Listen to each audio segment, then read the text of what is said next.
আসসালামু আলাইকুম দর্শক, আশা করি সকল ভালো আছেন। তো আমি আজকে আসছি হচ্ছে আমাদের গ্রামে ছোটো ভাই হাশিমের জমি দেখতে।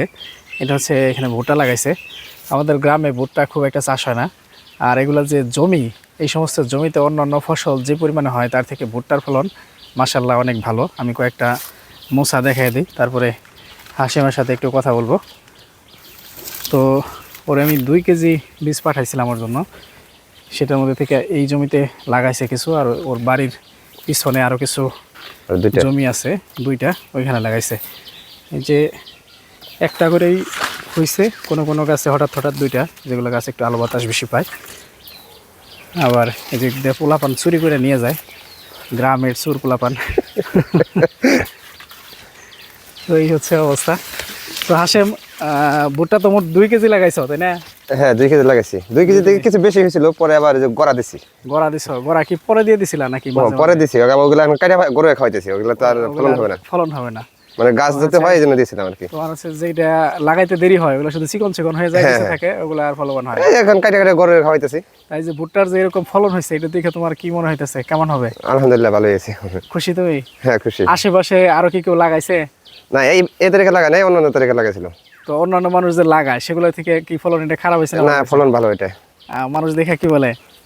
মাশাআল্লাহ ভালো বলতেছে নাকি? ভালো বলতেছে না? হ্যাঁ। তো এগুলো হচ্ছে যুবরাজ ভুট্টা। হ্যাঁ, এই যে মোচার সাইজ এক একটা 8 ইঞ্চি 9 ইঞ্চি এরকম করে হবে। গাছ মাশাআল্লাহ অনেক শক্তিশালী। এর মধ্যে কি ঝড় টর হয়েছিল নাকি 2 একবার? বাতাস সাতাশ হয়েছে? হ্যাঁ বাতাস হয়েছিল। পরে নাই তো, তাই না? না পরে নাই, আমি এই যে গুড় বাইনা দিছি তো এই জন্য পরে নাই। গুড় বাইদা দিছো, তারপরে যে শিকড় হয়েছে অনেক সুন্দর। তো এখন আসলে এগুলো সবেমাত্র এই মোচা বের হয়ে পরাগায়নটা হয়েছে। এই যে উপরে দেখতেছেন ফুল, এগুলো ফুটছে, পরাগায়ন হয়েছে। এই যে মোচা মইরা হইতেছে, শুকাইতেছে। তো এখন যত দিন যাবে এগুলো আরও মোটা মোটা হবে, আরও হৃষ্টপুষ্ট হবে। তো এই জমিতে যেরকম হয়েছে এর থেকেও আরও বেশি মোটা তাজা বড় বড় মোচা হয়েছে আমার বড় আপা যে লাগাইছে ওনার জমিতে। ওইটার ছবিও আমি আপনাদেরকে, ভিডিও আমি আপনাদেরকে দিছি। তো এখানে আবার কবে আসি না আসি গ্রামে তার ঠিক নাই, এই জন্য ভাবলাম যে একটা ভিডিও করি। তো দেখতেছেন অনেক সুন্দর ফলন হয়েছে ভুট্টার। একটা গাছ যথেষ্ট পরিমাণে লম্বা, 10 ফিট থেকে 12 ফিট পর্যন্ত মনে হয় লম্বা হবে। ওই পাশে আরও 2টা জমি আছে, ওইটা একেবারে চকের মধ্যে। তো এই যে জমি একেবারে টকটকে লাল মাটি, এটার মধ্যে অন্য ফসল করলে কি এরকম হয়? না এরকম হয় না।